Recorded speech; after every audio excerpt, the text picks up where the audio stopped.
pastinya bisa mencari info di aplikasi Travoy. Travoy. Ya, dan dengarkan Travoy FM. Travoy FM. Di Sonora. Di Sonora, Iya. oke. Oh, ini akan jauh lebih mudah. Kita lebih memantau titik-titik kemacetan ada di mana saja, jalur mana saja yang bisa padat, kita. terus kemudian bisa memilih gitu kan. Nah ini kan kemudian dimanfaatkan oleh masyarakat menggunakan rest area, dia bisa pilih. Nah kita pastikan bahwa toilet ini dari 64 ini adalah berfungsi dengan baik. Lalu tempat istirahat, apalagi menjelang buka puasa, ini harus juga berfungsi dengan baik. Dan dia benar-benar yang pelayanan cepat gitu. Dan kemudian BBM atau SPKLU ini juga penting. Bisa dibilang tahun 2026 ini akan lebih nyaman, lebih tidak padat seperti tahun-tahun sebelumnya? Seharusnya ya, pastikan kendaraannya layak digunakan. Dilakukan pengecekan terlebih dahulu. Ya, ke bengkel, fungsi rem dan sebagainya. Yang berikutnya adalah pengemudinya sendiri siap. Itu. Kalau jangka panjang dan jauh, misalkan harus ke Bali gitu ya, harus menggunakan 2 pengemudi boleh. Tapi kalau seandainya memang sendiri, gunakan istirahat yang cukup. Setiap yang masuk di jalan tol berarti dijaga untuk tetap masuk dan keluar dengan selamat.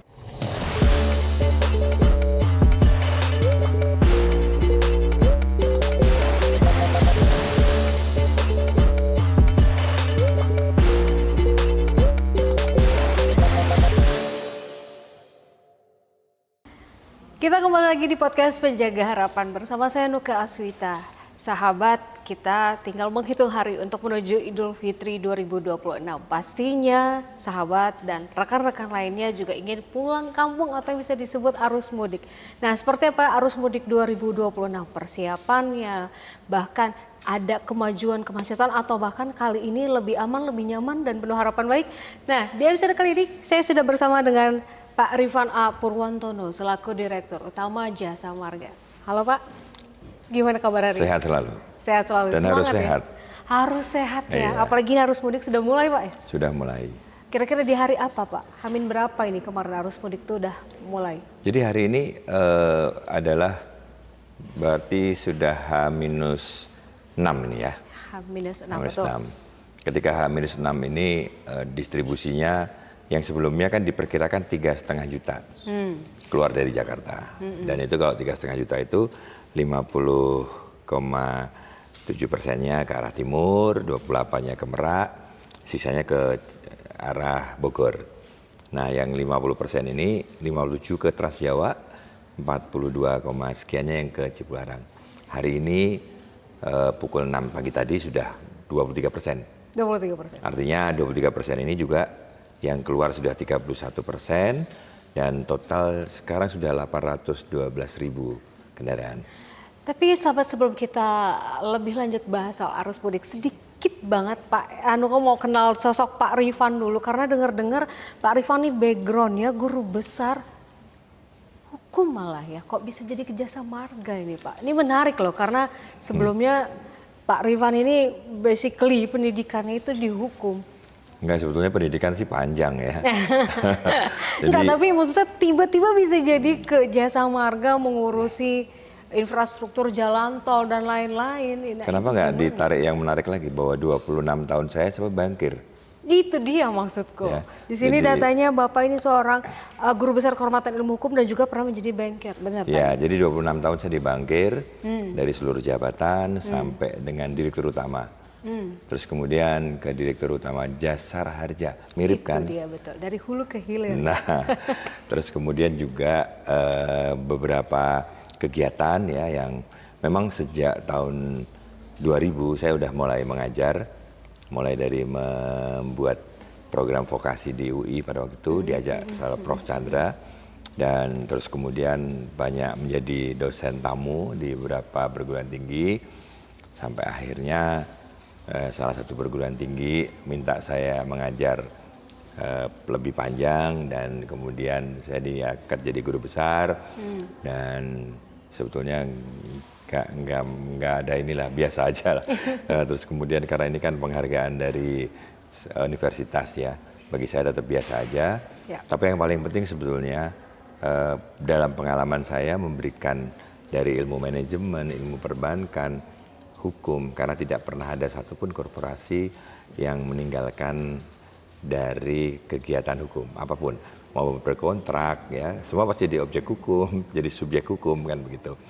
Nah gara-gara itu, tetapi di sisi lain pengalaman di perbankan lah yang kuat dari manajemen tata kelola keuangan. Tidak ada satupun perusahaan juga yang tidak lepas dari pengelolaan keuangan. Betul. Jadi itulah kesesuaiannya. Dan kali ini ketika mendapatkan tugas di Jasa Marga, kebesit bahwa mungkin sekarang Jasa Marga sebagai infrastruktur gitu ya, atau infrastruktur. Terus bagaimana kalau kita rubah? Jadi tidak hanya infrastruktur yang kuat, tapi kita membangun infraculture. Itu dia, menarik ya. Menarik. Tapi cukup menarik ya Pak. Mungkin pengalaman baru buat Bapak, tantangan baru kan buat Bapak? Tantangan baru, karena semua dirut pasti insinyur ya. Yep. Satu-satunya enggak saya. Guru besar ilmu hukum. Malah hukum ya. Hukum. Nah terus kemudian malah S1 saya filsafat. Saya S1 lagi hukum, S2 hukum, S3 hukum.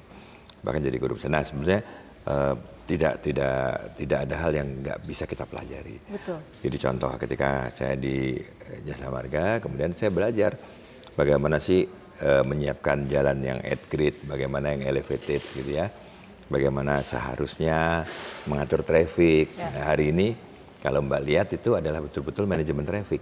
Oke. Jadi ini adalah command center yang menjadi acuan. Ini ya, Pak. Iya, Berarti jadi kita acuan bisa semua. mantau di sini ya? Iya, jadi ini semua lengkap. Dari kenapa saya sampai mengangkat jadi infraculture. Jadi di sini kelihatan culture-nya. Misalkan ada pengguna jalan tol yang over limit, ketahuan. Over dimension overload, ketahuan. Langsung ketahuan ya? Iya. Pakai waktu Berhenti lama. di bahu jalan, Ketahuan. Jadi, Oh, berarti sekarang sahabat penjaga harapan tidak boleh ya sembarangan menggunakan bahu Iya. jalan-jalan tol atau apa, wah bisa kedetek nih. itu negatifnya. Positifnya adalah setiap yang masuk di jalan tol berarti dijaga untuk tetap masuk dan keluar dengan selamat. Safety-nya ya. Ya. Nah menarik, tadi Pak Rifandi sebelumnya sempat bilang kalau di hari ini 23%. Tantangan Pak Rifandi kan harus mudik pertama ya? Bapak Di Jasa mengalami Marga, ini. iya. Di Jasa Marga ini berarti harus mudik pertama. Ini baru 23%, malam bisa lebih mungkin Pak. Ya. Apa tantangannya untuk Bapak? Sebenarnya gini Mbak, ini pertama kali, tetapi sudah 4 tahun saya terlibat dalam ini. Oh, sebelumnya Jasara Harja. Betul, Jasara Harja. Betul. Saya dengan kepolisian, saya justru dulu lebih banyak berinteraksi dengan teman-teman Jasa Marga. Saya tahu bagaimana visi ratio, bagaimana rekayasa lalu lintas gitu ya. Berarti sebenarnya sih sudah tidak asing lah persis, ya. kalau traffic lalin mungkin saya sudah mengenal traffic terhadap penatuan jalan, tapi konstruksi yang saya masih belajar. Nah, terhadap lebaran ini juga sama. Jadi kita masih ingat dulu kan ada one way gitu ya, one way nasional. Nah salah satunya di tahun lalu kita mencoba bagaimana kalau one way sepenggal. Karena one way nasional itu persiapannya sangat panjang sekali. Kalau untuk di tahun ini? Tahun ini rencana sepenggal. Sepenggal Karena cleansingnya butuh waktu yang lama kan. Dari kilometer 70 sampai 414. Kilometer 70 sampai 414. Nah sekarang mulai di sepenggal. Jadi dari one mana way ke mana? kalau memang kapasitasnya kan begini urutannya. Kalau udah di atas 5.000 kendaraan per jam gitu ya. Dan kemudian kita melihat ruas jalan sudah penuh, maka diambil dengan kontraflow 1 lajur. Oke. Naik lagi kontraflow 2 lajur. Oke. Dan kemudian setelah naik dari kontraflow 2 lajur baru one way. Nah one way ini kemudian juga dipilih sepenggal. Karena contoh dari 70 nggak harus sampai 414. Mungkin akan sampai 188. Karena 188 kan kemudian pecah lagi di Sundawu. Berkurang atau tidak. Kalau masih melaju lagi kita lihat nanti di 236 dan seterusnya. Berarti ini sudah kerjasama ya dengan kepolisian dan juga Kemenhub ya? Ya, jadi menggunakan tahun 2026 ini menggunakan tidak kontraflow yang full, yang panjang, ya kan sepenggal. Ini kan sudah disiapkan jauh sebelum Ramadan malah. Iya ya. Jadi kita sudah koordinasi, bahkan ada namanya tactical floor game. Itu kan lebih efektif Kak Pak untuk tahun ini? Harusnya lebih efektif. Kenapa begitu Pak? Karena kan di dalam pengalaman dari kami tahun ke tahun, ini kan sekarang sudah koordinasinya semakin matang. Yang kedua, cara menghitung kendaraan kita tambahkan. Jadi traffic countingnya tidak hanya kamera, menggunakan radar. Radar pun kita pasang juga di jalan nasional atau arteri. Jadi semakin banyak sumber data yang kita gunakan untuk mengambil keputusan, semakin efektif harusnya setiap pengambilan keputusan atau yang disebut cara bertindak atau rekayasa lalu lintas. Nah, kalau kayak beberapa tahun ini kan suka ada juga petugas jemput bola untuk mengulur kemacetan. Apa di tahun ini ada juga? Sebetulnya kalau Di pintu-pintu tol. Ya, itu pun harus diambil adalah ketika trafficnya tidak bisa dikendalikan ya. Tapi so far ini harusnya bisa.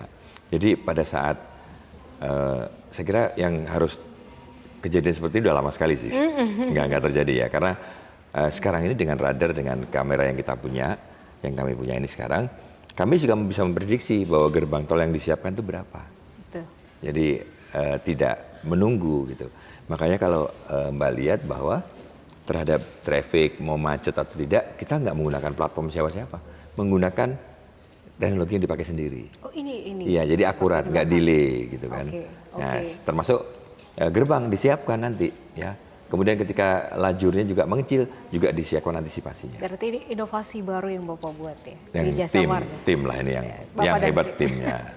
Nah, ini tantangan setiap kita arus mudik juga ada di rest area. Penumpukan kendaraan itu juga bisa menyebabkan kemacetan juga karena kan berebut mau masuk. Iya. Nah, itu antisipasi dari Jasa Marga sendiri seperti apa? Ya, jadi ada tiga tahapan yang penting ya. Bahwa 64 rest area ini yang digunakan sebagai prioritas pasti adalah toilet biasanya kan ya, yang dikejar gitu. Nah, kita pastikan bahwa toilet ini dari 64 ini adalah berfungsi dengan baik. Lalu tempat istirahat, apalagi menjelang buka puasa, ini harus juga berfungsi dengan baik. Dan dia benar-benar yang pelayanan cepat gitu. Dan kemudian BBM atau SPKLU ini juga penting. Nah, 64 ini kami juga memonitor. Jadi kalau di dalam dashboard ini ada namanya rest area management atau RAMS. Nah, RAMS ini adalah memonitor kapasitasnya rest area. Apakah cukup atau tidak. Seandainya misalkan dia tidak muat ya kapasitasnya, maka kemudian kita sarankan. Nah, ini Mbak, jadi Desember yang lalu kita agak push satu aplikasi kita namanya Travoy. Travoy. Ya, jadi Travoy ini aplikasi bisa melihat gitu ya dari kameranya. Jadi 3.500 kamera yang di sini kita share. Ya, dan kemudian rest area juga sama. Jadi ini bisa contoh misalkan bisa dimanfaatkan oleh seluruh, ini ada kamera ya kan dilihat. Kemudian nanti dia akan memuat semua kameranya. Ini misalkan dalam kota gitu lihat Mbak ya. Nah, Mbak lihat dalam kota kelihatan kan ada yang merah, ada yang berarti ini juga kerja menggunakan teknologi. Lalu dipencet, AI. ini ada kameranya. Nah, langsung kamera bisa melihat bagaimana traffic di situ real. Oh, ini akan jauh lebih mudah. Kita lebih memantau titik-titik kemacetan ada di mana saja, jalur mana saja yang bisa padat, kita terus kemudian bisa memilih gitu kan. Nah, ini kan kemudian dimanfaatkan oleh masyarakat menggunakan rest area, dia bisa pilih. Nah, kalau rest area pun penuh ya di 64 ini, kami aja juga dari lokasi 64 ini ada 9. 9 itu adalah pom bensin yang ada dekat pintu tol, yang harus lengkap, ada restorannya, ada masjidnya, dan kapasitasnya harus di atas 200 kendaraan. Jadi masyarakat bisa keluar tol ke rest area yang mendukung ya atau berikan bantuan, kemudian masuk lagi tanpa ada perubahan biaya. Jadi biayanya tidak ada berubah atau biaya yang sama tarifnya. Tetap sama ya tarifnya. Berarti tadi aplikasi tadi menggunakan kecerdasan AI juga? Iya, jadi sebetulnya kalau mau sebelum ada AI, machine learning dulu. Nah, dari machine learning itu, kemudian kita development terus, dan kemudian lama-lama kamera juga sudah sebagian menggunakan ITA, Intelligent Traffic Analysis. Jadi bisa melihat, ini contoh. Ada beberapa titik ya? Nah, kelihatan. Kita bisa lihat di belakang. Betul, bisa melihat seperti kemacetan, ada traffic di sini juga bisa melihat jumlah transaksi atau lalin per jamnya. Akan kelihatan. Jadi semua sudah digunakan yang kami sebut sebagai ya bagian dari machine learning dan AI yang dikembangkan sebagai bagian dari pengambilan keputusan. Nah, kita tahu Trans Jawa dan Sumatera, kita berbicara soal itu. Pak, ini kan bukan sekedar jalur mudik saja ya, tapi ini adalah urat nadi ekonomi juga. Nah, ini bagaimana pemerintahan saat ini dan sekaligus Bapak melihat jalan tol berkontribusi langsung menurunkan biaya logistik bahan pokok bagi masyarakat. Ya. Ada pengaruh? Sebetulnya ada hal yang mesti dipikirkan bahwa dalam format logistik itu yang paling utama adalah masalah ketepatan waktu. Ya. Karena percuma kalau kemudian kita mengejar biologis murah, tetapi memakan waktu yang panjang, gitu ya. Jadi ketika cepat, nyatanya juga lebih dapat diterima oleh masyarakat dengan adanya delivery yang baik. 1.294 km jalan tol ini adalah bagian dari dukungan logistik di Indonesia, sehingga pasti akan murah. Betul. Nah, hanya memang mekanisme terhadap pengiriman ini kan bermacam-macam terhadap logistik. Kalau lebih bagus lagi gitu ya, bahwa di dalam logistik ini menggunakan pilihan, karena tidak ada hambatan seseorang yang mengirimkan dari Surabaya ke Jakarta. Nah, apakah pilihannya kemudian dari contoh begini, di Indonesia ini luar sekali, dari barang sampai komoditi, sayur dan sebagainya. Ini kan juga menjadi bagian. Bayangkan bawang merah dari Brebes begitu cepatnya akan sampai ke Jakarta. Betul. Kemudian sampai ke Surabaya. Jadi peredaran komoditas ini menjadi penting.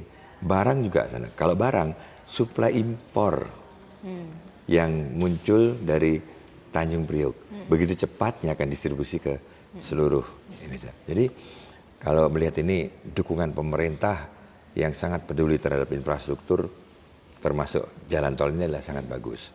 Dan ini dikembangkan terus. Contoh, kan tidak berhenti sampai dengan di Banyuwangi. Betul. Di Pasuruan. Dikembangkan terus mendekati Banyuwangi. Yang sekarang ini sampai dengan Situbondo Bukusuki. Betul. Ke Solo, Jogja gitu. Dulu hanya sampai di Solo. Kemarin Klaten, Prambanan, sekarang sudah sampai Kalasan atau Purwomartani. Lebih panjang lagi. Betul. Ya. Nah, dengan demikian jadi jarak tempuhnya lebih cepat, waktunya maka juga harusnya efisien, ya. distribusinya lebih bagus, penggunaan BBM-nya lebih sedikit, maka berpengaruh kan dalam biaya logistik. Betul. Nah, ini kan juga Bapak sebagai Ketua Umum Asosiasi Pengusaha Jalan Tol Indonesia atau ATI, betul ya Pak? Yeah. Nah, ini kan berarti Bapak kan menahkodai seluruh operator di jalan tol itu kan. Nah, ini bagaimana Bapak memastikan tidak adanya nantinya ego sektoral, jadi biar tetap pengelola tol ini masyarakat juga yang melintas dari Jakarta ke Trans Jawa dan Sumatera tadi yang Bapak bilang, itu bisa merasa tetap aman, nyaman oleh satu sistem yang sama nyamannya. Jadi ada 55 BUJT Yep. di dalam organisasi ATI ini. Dan 55 ini kompak ya, saling berkomunikasi satu sama lain. Hampir dikatakan nggak ada ego sektoral. Justru bayangkan, kalau dari justru ini kebalikannya. Bayangkan kalau Mbak dari Jakarta ya sampai dengan Surabaya, kalau terlalu ego sektoral, berapa gate yang mau dilewatin? Iya nggak? Coba ya. setiap operator gate lagi. Kenapa dari ke Jakarta Semarang cuma 2 kali? Satu masuk dari mana? Kemudian satu lagi ada di kilometer 70, karena ada bagian dari pertemuan dari 2 ruas besar. Langsung 414. Lebih efisien. Iya, langsung lagi Surabaya Krian. Artinya ini sudah bagus. Kalau enggak, ya berapa kali kita harus ngetep? 20 ruas ngetep satu-satu. Capek ya Nah, Pak. satu itu adalah salah satu kenapa asosiasi ini sangat berkomunikasi, melakukan integrasi terhadap tarif dengan baik. Yang kedua adalah standarisasi pelayanan. Walaupun ini belum sempurna, tapi bagaimana kita juga membuat standar pelayanan yang bagus. Seperti contoh ini kami menawarkan, beberapa BUJT sudah memberikan kameranya ke kami, sehingga dalam pengelolaan. Ini sebenarnya pentingnya apa ya Pak? Dalam kondisi ramai seperti ini, contoh antara kami dengan Astra Infra. Cipali kan Astra Infra. Pasti Astra Infra membutuhkan. Berapa sih kendaraan yang bakal masuk dari Jakarta? Artinya yang masuk dari Jakarta, nggak ada kata lain adalah dari Jasa Marga. Begitu juga ketika harus kembali. Ya, dari kembali kita harus lihat apa yang ada di Cipali untuk mempersiapkan di ruas jasa marga. Jadi ini akan terus terkoordinasi, terkolaborasi dengan baik. Nggak ada pilihan lain karena dengan ruas yang dimiliki bersama, kalau integrasi dan kolaborasi dilakukan pasti juga memudahkan masyarakat. Betul, itu bisa dibilang tahun 2026 ini akan lebih nyaman, lebih tidak padat seperti tahun-tahun sebelumnya? Seharusnya ya, karena beberapa kebijakan, coba yang hari ini kita jelaskan kepada masyarakat pasti bagusnya berangkat jam berapa sih? Iya, itu. Kalau mau macet apa enggak, lihat traffic. Yang kedua, rest area kapasitasnya kalau penuh pun kita ingetin, pindah ke rest berikutnya. Jadi nggak ada yang sembarangan berhenti. Terus kemudian yang ketiga, kita pastikan SPKLU juga ada penambahan agak ekstrim, hampir sekitar 90 SPKLU baru lah ya. Nah, kemudian yang berikutnya adalah seandainya dibutuhkan rekayasa lalu lintas sudah dipersiapkan.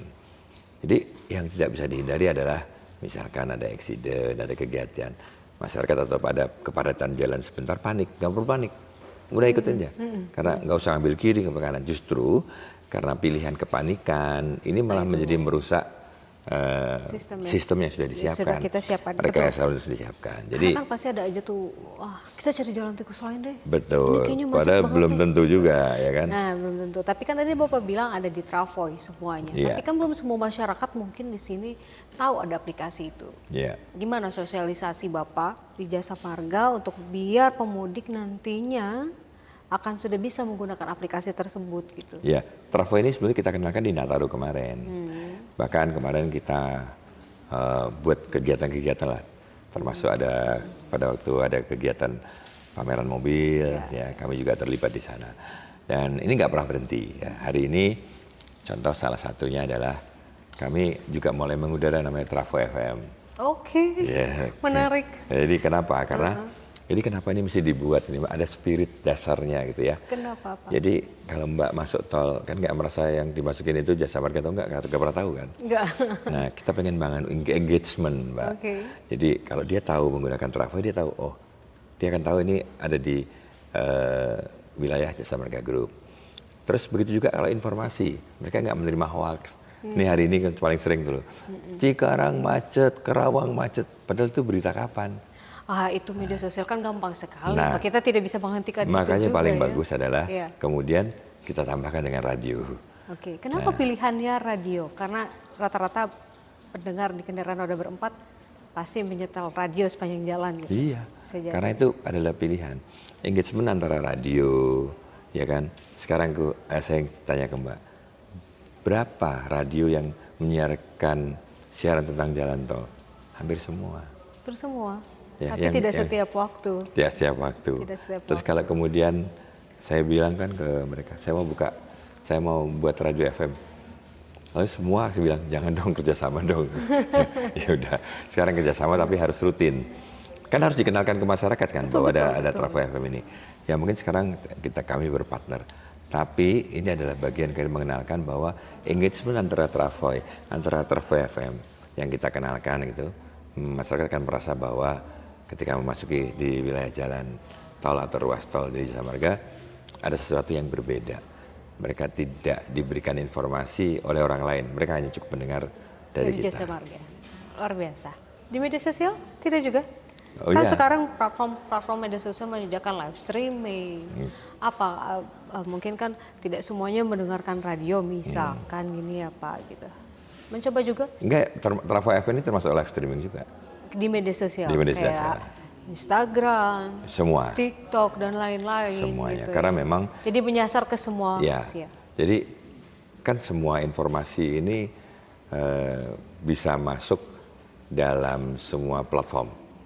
Ya, yang dulu kita berharap bahwa pergeseran dari Instagram yang pribadi news jadi korporasi, jadi bisnis. Yang postingnya foto jadi reels. Ya. TikTok juga sama, ya kan.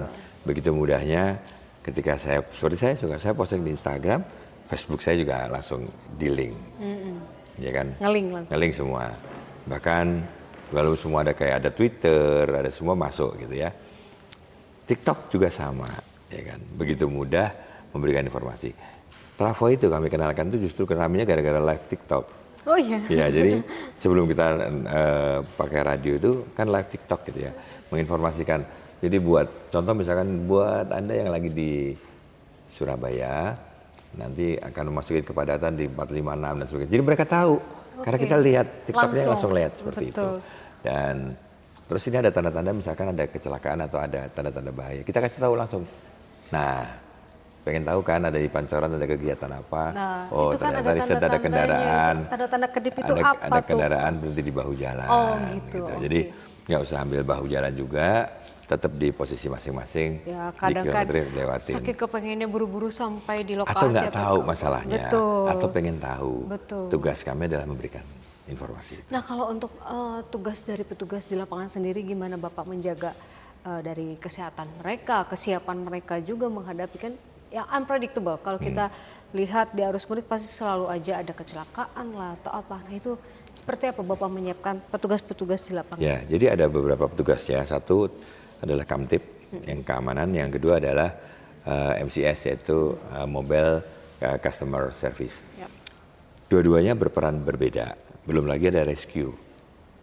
Kemudian ambulan. Rescue itu derek pengangkutan yang katakanlah karena ada kecelakaan dan sebagainya yang harus ditangani dengan cepat. Yang pertama mereka punya kompetensi yang kami siapkan terlebih dahulu. Pelatihan dan sebagainya. Bahkan kita kompetisikan. Kompetisikan. Contoh misalkan menangani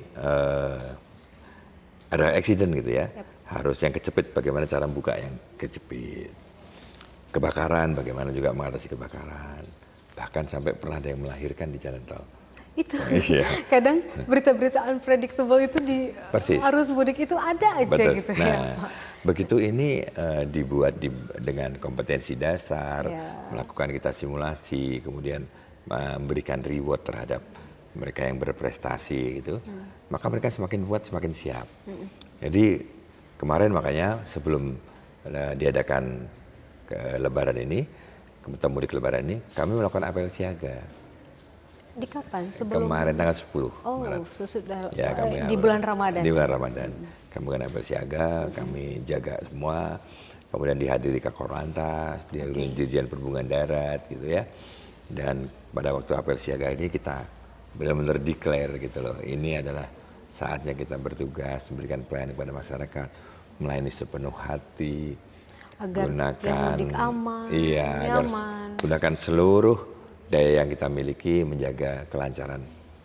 Nah, kalau masyarakat. Di hari ini kita sudah tinggal menghitung hari menuju Idul Fitri. Titik mana yang menurut Bapak paling harus kita awasi, harus petugas awasi dari Jasa Marga? Ya, jadi yang utama di kilometer 66 sampai 70, yaitu memang ada pembagian dan biasanya nanti ramai di gerbang 70, itu harus kita antisipasi. Ya. Yang kedua rest area. Itu tadi rest area juga, rest area itu penting dijaga juga. Kalau penuh dikasih informasi dialihkan ke tempat lain. Yang ketiga adalah daerah rawan kecelakaan. Bukan apa rawannya gara-gara hujan, ya. Terus juga ada potensi apa, ada yang longsor atau tidak. Ya. Dan semua daerah-daerah rawan atau daerah-daerah berpotensi kepadatan ini kita pastikan didistribusi, dijaga oleh masing-masing petugas. Maka penjaga dari 8.000 personel itu ditugaskan di tempat-tempat yang berpotensi. Yang tadi supaya sigap, tadi betul, memberikan pelayanan. Supaya lebih cepat penanganannya, karena itu sudah dipastikan titik-titik itu yang memang biasanya ramai di setiap arus mudik ya. Betul, ya, persis ya. Nah, kira-kira menurut Bapak malam ini apakah sudah puncaknya arus mudik atau belum? Belum. Hari apa kira-kira? 18. 18 Rabu. Itu berarti Rabu. Rabu berarti. Karena H-3 dan Kamisnya kan nyepi. Oh ya, itu sekalian ya. Jadi potensi untuk ambil hari paling tinggi. Rabunya. Paling tinggi. Sepertinya lebih berkurang ya Pak, yang mudik. Mudah-mudahan dengan WFH yang 2 minggu ini menjadi 10 hari minus, ini distribusi jadi bagus kan. Kemarin 170.000, 190.000 per hari gitu ya. Membantu, sangat membantu. Nanti kembalinya pun juga sama, seminggu lagi kan. Seminggu lagi. Nah, mudah-mudahan dengan pemerintah memberikan WFH ini justru memberikan kesempatan buat masyarakat mau mengatur jadwalnya, melihat kepadatannya, sehingga nggak perlu semua masuk dalam kepadatan yang sama. Pastinya bisa mencari info di aplikasi Travoy. Travoy. Dan dengarkan Travoy FM. Travoy FM. Di Sonora. Di Sonora. Iya. Oke, kerjasama dengan Sonora. Sonora, nanti ada Travoy FM-nya sendiri. Setiap gitu. jam akan muncul Travoy Setiap FM. jam akan ada informasi terkait arus mudik ini ya. Jalan-jalan mana aja. Pak, ini terakhir harapan Bapak untuk para petugas maupun para masyarakat yang ingin balik kampung, seperti apa menurut Bapak? Ya, yang pertama buat para roadster atau petugas dari Jasa Marga, saya mengapresiasi, saya bangga para roadster ini bekerja untuk memberikan pelayanan yang baik untuk seluruh masyarakat pengguna jalan tol, atau ini adalah betul-betul para masyarakat yang harus kita layani. Ya, ini adalah kebanggaan buat kami. Yang kedua, bagi masyarakat yang melakukan mudik, kalau membawa kendaraan sendiri, jangan lupa satu, pastikan kendaraannya layak digunakan. Dilakukan pengecekan terlebih dahulu, ya, ke bengkel, fungsi rem dan sebagainya. Yang berikutnya adalah pengemudinya sendiri siap. Itu. Kalau jangka panjang dan jauh, misalkan harus ke Bali gitu ya, harus menggunakan 2 pengemudi boleh. Tapi kalau seandainya memang sendiri, gunakan istirahat yang cukup. Nah, lalu ada yang sewa kendaraan. Kalau yang sewa kendaraan, yang mudik gratis iya, itu kan menggunakan kendaraan umum harus juga. dirancek dulu. Itu bagaimana tuh juga? Karena biasanya begitu demandnya banyak, kendaraannya nggak ada, maka kendaraannya nggak pernah dilakukan pengecekan, digunakan, kan berpotensi. Jadi pastikan bahwa kalau kendaraan sudah dirancek belum, sudah dicek belum, terus pengemudinya sudah siap atau belum, atau pengemudinya cukup istirahat atau belum. Nah, itu harus ada pengawasan lebih detail lagi nggak dari Jasa Marga? Selama ini yang dikelola oleh Kementerian Perhubungan. Kerjasamanya? Ya, termasuk pada waktu di rest area dilakukan pengecekan. Gitu. Kan ngerinya ini loh Pak, supir-supir yang arus mudik bersama itu loh kan, ya tadi seperti Bapak bilang, itu pengemudi itu kan nomor 1 gitu. Kita harus cek kesehatannya. Kadang faktor kecelakaan banyak disebabkan oleh karena ngantuk. Karena mungkin mau berhenti. 47% pengemudi. 47%, itu tinggi. Tinggi loh ya. Atau microslip, kadang-kadang kita suka di tol itu kan. Betul. Karena macet yang berkepanjangan membuat orang lebih cepat mengantuk atau lelah. Iya, makanya kadang-kadang triknya simple. Di jalan tol itu adalah jalan tol yang panjang gitu ya. Dan kecepatan harus terjaga, harus sadar. Apalagi tiba-tiba masuk dalam kontraflow, tambah sadar. Karena secara geometrik kan jalannya berbeda. Betul. Maka kalau merasa lelah, berhenti, nggak usah dipaksain. Nah, misalkan untuk ke rest area berikutnya masih agak lumayan jauh. Nah, itu kan juga kadang-kadang membuat bimbang nih. Bahu jalan kita nggak boleh berhenti, tapi rest area masih jauh. Kan ada rest area bantuan, ya kan. Nah, sebetulnya ada beberapa cara sih. Kalau bicara pengemudi gitu ya. Maka tadi, kalau sudah kendaraannya siap, kemudian dipilihlah kapan berangkatnya gitu ya. Time management. Jadi harus punya time management buat dirinya sendiri. Berapa lama sih saya siap mengemudi dengan fokus ya? Dengan fokus, apalagi mungkin masih dalam kondisi berpuasa. Betul. Terus kedua, keluarganya juga mendukung bahwa perjalanan ini bahagia. Jangan berantem, jangan bikin bete, gitu kan. Ya kan? Harus happy, orangnya bahagia gitu. Tapi kadang kalau kita yang di pengemudi tuh Pak, kayaknya kan beda ya rasanya sama kita yang tinggal duduk aja gitu. Stres, jadi nggak boleh kesenggol dikit ibaratnya. Tahu nggak sih ini lagi capek nih, jangan pada berisik deh, jangan pada makanya ini. Itu juga salah. Kalau capek diucapkan, dia capek beneran. Jadi kalau saya tuh punya prinsip, kalau emang harus istirahat. Terus kemudian, ya karena puasa ya nggak makan ya nggak apa. Buat apa? Buat menghibur diri apa ya, apakah musiknya yang pas gitu kan. Betul. Atau pendampingnya ikut ngobrol yang nggak bikin atau emosi, nggak bikin ngantuk. Ya, buat ganti-gantian. Lebih keren ada penggantinya. Jadi yang satu keluarga, yang satu sudah mulai mengantuk, ada lagi backupnya. Betul. Nah, pada waktu istirahat di rest area, tidur aja kalau istirahat.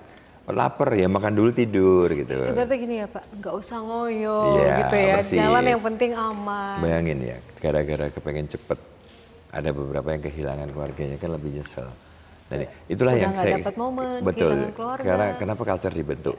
Bagaimana membuat peradaban supaya jalan tol itu berkeselamatan. Kan keren. Gitu. Tadi menjadi jembatan harapan, penjaga harapan. Penjaga harapan. Kalau kami bahwa Jasa Marga ini adalah jembatan hati. Jembatan hati dan juga penjaga harapan untuk yang Cocok mudik. ya? Cocok ya, Cocok, Pak? ya. Masuk. Oke, Pak, ucapannya dong mungkin untuk para pemudik selama sampai tujuan Kak, atau seperti apa? Mudah-mudahan pelayanan dari Jasa Marga. Ya. Assalamualaikum warahmatullahi wabarakatuh. Taqabbulah minna wa minkum.